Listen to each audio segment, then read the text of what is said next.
Hello, everyone. Daniel here from the Next Issue Podcast. This video is it's a review for Batman number 112, which is the first part of the Fear State event.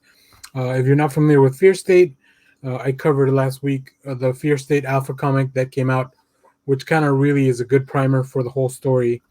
And then you can kind of come back and jump onto this video. Now, if you have been reading Batman, then let's just dive into it.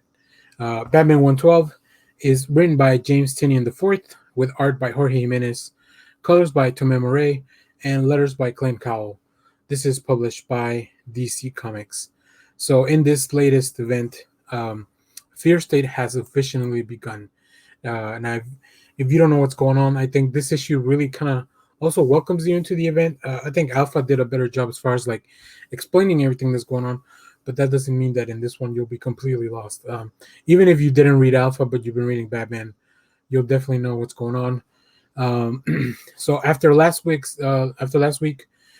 we finally got the story going. All the pieces are kind of in position, and there's really no coming back from here. Now, Batman had been a little bit sidelined, in past issues. The past arc, really, Batman was kind of taken out of the picture. But now he's back, dropped in the center of this, with some beautiful, beautiful art by Jorge Jimenez. I'm a big fan of Jimenez, and you'll hear me gush about his art all throughout the issue.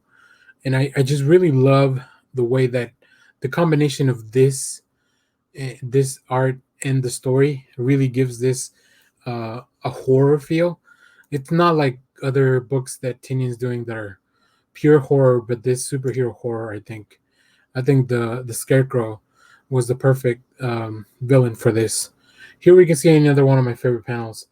I love the feeling of like a nightmare. I think, like I said, Jimenez does a great job.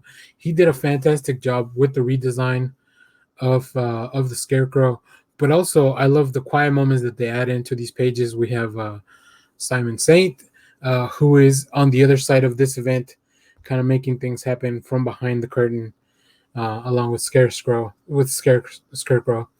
So yeah, I really like the feeling of desperation and everything. So I will say there's not a lot of action itself that happens immediately. This is definitely going to be a little bit of slow burn, but like I said, the story and the premise and the art is so good that I don't mind just kind of taking a minute to enjoy this fully. Here I'm going to pull up two other panels.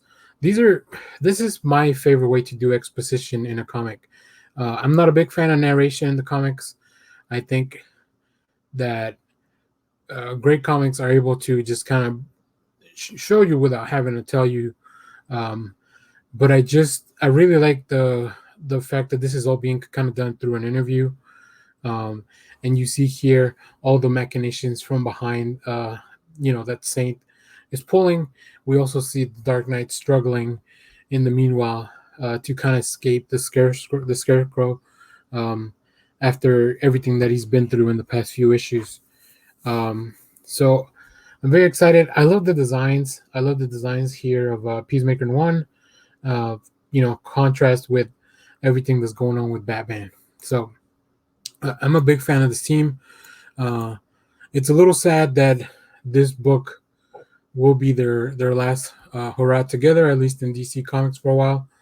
As you know, Fear State is the last arc that Tynion will be writing, but I think so far he's going to be going out on a big bang. Let's go back to the art and what I was talking about with the horror element. Really, I enlarged one of the panels that I really love. This is the kind of stuff that makes it feel like a horror book. Look at the eyes in Batman, the expression, the zoom lines. And then if you go back to the full page, here we see as he struggles to get in the Batmobile, take the antidote.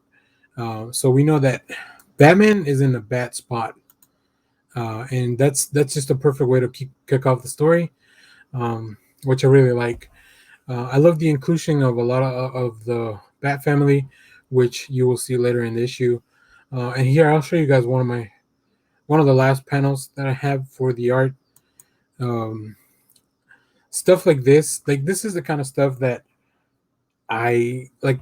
I buy original art of pages like this, or at least that's what I go searching for. Sometimes these are a little bit out of the price range. I'm sure something like this would be uh, up in the thousands of dollars because it's a big 2-page spread. Um, but we have the dichotomy between both storylines that are going on, everything that's happening in Gotham. Peacemaker 1 is not in the best of states right now, and Simon Saint's trying to figure out what to do. In the meanwhile, we have this secondary Oracle. Um, and yeah, so Batman, I think some of my favorite Batman stories is when Batman needs help from the family.